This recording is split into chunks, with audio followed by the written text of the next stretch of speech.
நாம் இப்போது சின்ன குறிப்பிடத்தில் 31வது கேள்வியை பார்க்க இருக்கிறோம். இந்த 31வது கேள்வி என்னவென்றால், எந்த ஸ்வாபத்தில் இயேசு பாடுபட்டார்? இதன் பதில் என்பது, இயேசு மனித ஸ்வாபத்தில் பாடுபட்டார். கடவுளாக இருக்கக்கூடிய இயேசு ஏன் மனித ஸ்வாபத்தில் பாடுபட வேண்டும்? அதாவது இந்திய சூழலில் கடவுள் என்பவர் சிறு பாலகனாக இருக்கும் பொழுதே ஒற்றை விரலில் ஒரு பெரும் மலையை எளிதில் தூக்கி அதை கொடையாக்கி மக்களுக்கு அடைக்கலம் தர முடிந்தது என்று இந்தியாவில் பார்க்கிறோம். அப்படி இருக்கும் பொழுது ஒரு மலையோடு ஒப்பிட்டு பார்க்கும் பொழுது சிலுவையின் பாரம் என்பது மிக சொற்பமான பாரமாகும். இந்த சொற்பமான பாரம் ஏன் ஆண்டவர் இயேசுவுக்கு தாங்க முடியாத பாரமாக இருந்தது என்ற கேள்விக்கான பதில் இப்போது பார்ப்போம். ஆண்டவர் இயேசு பாடுபடாமல் இறந்திருந்தால் மனிதர்கள் மீட்கப்பட்டிருப்பார்களா என்று கேட்டால் அநேகர் மீட்கப்பட்டிருக்க மாட்டார்கள் என்றுதான் பதில் கூறுவார்கள்.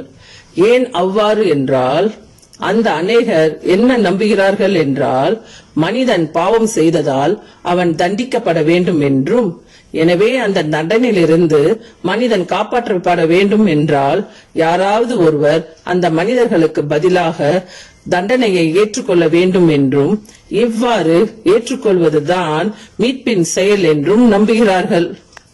ஆனால் ஆண்டவர் இயேசு இந்த நம்பிக்கையின் அடிப்படையில் தான் பாடுபட்டாரா என்றால் இல்லை என்றே சொல்லலாம். பிறகு ஏன் பாடுபட்டார் என்று பார்த்தால், அவர் மனிதனாக வாழ்ந்து காட்ட வேண்டும் என்பதற்காக பாடுபட்டார் என்றே சொல்ல வேண்டும். ஏன் மனிதனாக இருக்க வேண்டும் என்பதற்காக பாடுபட வேண்டும் என்றால், அவர் மனிதனாக இருந்தால்தான் மற்ற மனிதர்களுக்கு பங்காளி என்ற பீலியல் அடாப்ஷன் உறவை கொடுப்பது நீதியாகும். எனவே அவர் தன்னுடைய தெய்வ சுவாபத்தில் பாடுபட வேண்டும் என்று யோசித்தால் கூட மனிதர்களை தன்னுடைய ஃபீலில் பங்காளிகளாக தேர்ந்தெடுக்க முடியாத நிலை ஏற்படுவதால் அவர்களை மீட்பது என்ற முயற்சியை கைவிட்டு விட்டார் என்று பொருள்படும். அதனால்தான் சாத்தான் இயேசுவை எப்படியாவது அவருடைய மனித சுவாபத்தை விட்டு வெளியேற செய்து தெய்வ சுவாபத்தில் மாறு செய்ய வேண்டும் என்ற விடாமுயற்சியில் ஆண்டவர் இயேசுவை அவருடைய வாழ்நாள் முழுவதும் எப்படியோ எல்லாம் துன்பங்கள் கொடுத்து சோதித்து பார்த்தான்.